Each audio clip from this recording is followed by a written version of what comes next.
Yo, this is Lex, and this is a Spirit Barrage Witch Doctor review on PTR patch 268. This patch adds a new set that revolves around Spirit Barrage called Mundunugu's Regalia, as well as updates to the Barber and Gazing Demise. Testing Spirit Barrage with the Mundu set was fun, and you can play it two different ways. The easiest way to play is to hold down Spirit Barrage to rapidly release Barber explosions.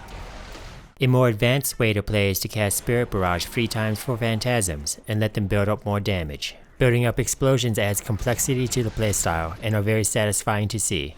The Mundu build is a bit squishy, so I tried using Spirit Barrage with the Legacy of Dreams gem, Aquila chests, Stone Gauntlets, Ice Climbers, and Unity. This setup was able to take hits in the Greater Rift 130, but it has less damage than the Mundu setup. For this run I simply held down Spirit Barrage to rapidly detonate Phantasms, and made use of Spirit Walk and Oculus Rings when needed. The boss fight is played the same way, except most of the damage will come from the Manitou Spectre. This sprinkler that hovers over your head can build up Barber damage against a single target. When the Manitou has stored enough damage to kill, it automatically releases. The Mundu set should be able to clear higher if you can survive. Let's just jump into a level 139 Greater Rift using the new set. The key to surviving is to keep Spirit Walk active as much as possible. First cast Spirit Barrage 3 times in the middle of the group for Phantasms. Then you can enter Spirit Walk to stay alive. Don't cast any Spirit Barrages while in Spirit Walk, allowing the Barber damage to build up. Spam Haunt to keep stacking Rush of Essence, since it adds damage to Mundu's 6-piece bonus.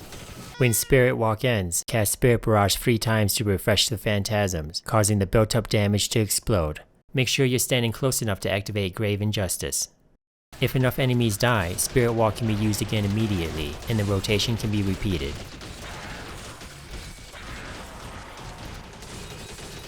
I get caught by a freeze before the detonation. As you can see, the playstyle is very glass cannon, relying on trash density and avoiding elite abilities.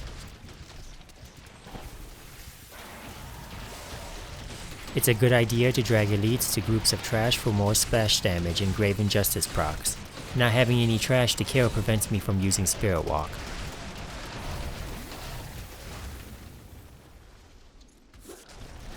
The bosses eventually spawned with only 2.5 minutes remaining. Voracity is easy to kite, and I use Spirit Walk to avoid poison gas damage. I continue to stack Bane of the Stricken and build up Barber damage for almost 2 minutes. Voracity spawns adds that cause the Manitou to switch targets, and the built-up damage is released for 32 quadrillion.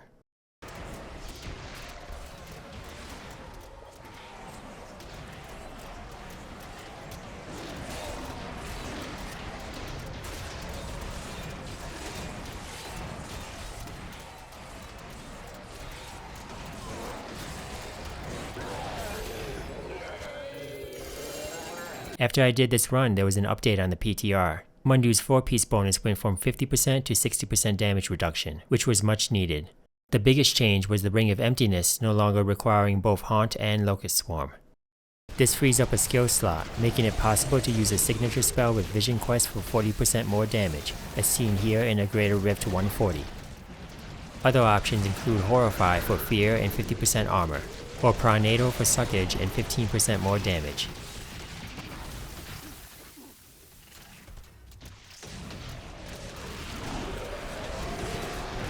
I've refrained from making complete build guides on any new PTR content due to it being subject to change. I'll release those videos after the patch is on the live servers, so be sure to check back then. For now, you can check the D3 planner link to see the latest setups.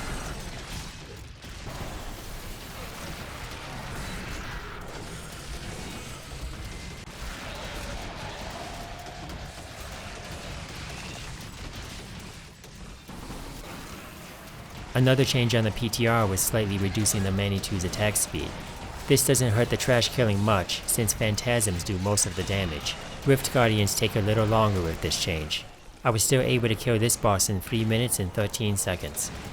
Please like the video if you appreciate the testing, subscribe if you would like to see more content, and feel free to stop by the live stream if you have any questions or comments. Happy slaying.